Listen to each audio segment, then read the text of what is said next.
The Golden Retriever refused to let the children go downstairs that morning. He had never blocked the stairs before. He has not blocked them since. What the gas technician read off his meter in the basement is the number their father wrote on the inside of the furnace room door. Everything about that Saturday morning was normal, until the dog was not. The Harrington household ran on a rhythm that Saturday mornings had established over 4 years. Joel and Priya Harrington were coffee people before anything else, which meant that 6-year-old Cole and 4-year-old Rosie were briefly unsupervised in the upstairs hallway while the coffee brewed, which meant that their golden retriever, 5-year-old Fletcher, was the effective first responder for whatever the children decided to do in that window. Usually what they decided to do was go downstairs and turn on the television. That morning, Fletcher did not let them go downstairs. He was at the top of the staircase when Cole reached it. He moved in front of Cole and stood his ground, not growling, not barking, not showing any sign of aggression. Just standing, blocking, in the way of a large dog who has made a decision and is not prepared to revisit it. Cole, who was 6 and had the empirical confidence of a child who has been negotiating with a large dog his whole life, tried to go around. Fletcher stepped with him. Cole came back to the bedroom.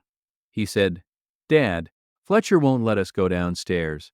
Joel had heard stranger things from a 6-year-old on a Saturday morning. He came to the hallway. Fletcher was at the top of the stairs. Still, his ears were forward.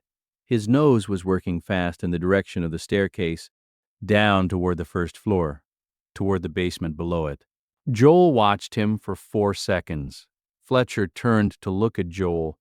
Then he turned back to the stairs. 4 seconds was long enough. Joel took Cole and Rosie back to the bedroom. He told Priya to stay upstairs. He went to the top of the stairs and stood where Fletcher had been standing and breathed the air coming up from below. He did not smell anything. He went back to the bedroom and called the gas company. "Subscribe now before the next number." Because the reading the gas technician got from his meter when he entered the basement through the exterior hatch 30 minutes later is a number Joel has never said aloud without a specific silence following it. 280 parts per million.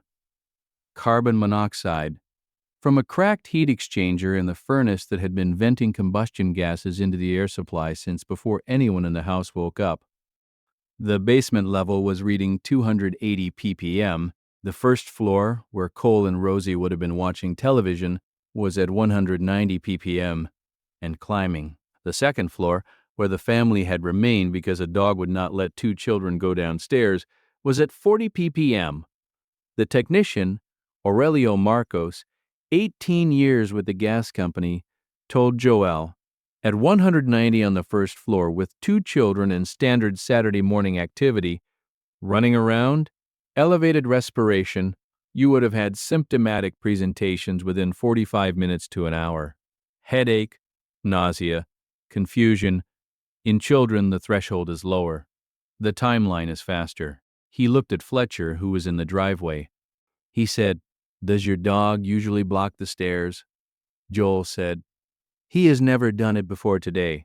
Aurelio nodded. Dogs have a carbon monoxide detection threshold that is substantially below ours. The olfactory mechanism for detecting combustion gases is not the same as ours.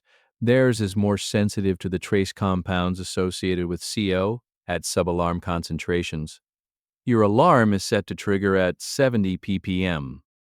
Your dog's nose was telling him something was wrong before any instrument in your house had a reason to say so.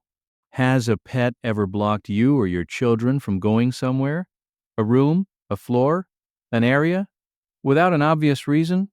Tell us in the comments. These stories deserve to be heard. The furnace was replaced that week. A CO detector was installed in the basement, 2 on the first floor, 1 in the upstairs hallway. The technician recommended the interconnected system that activates all alarms when one triggers. Joel had it installed the same day he had the furnace replaced. The number 280 is written on the inside of the furnace room door in black permanent marker.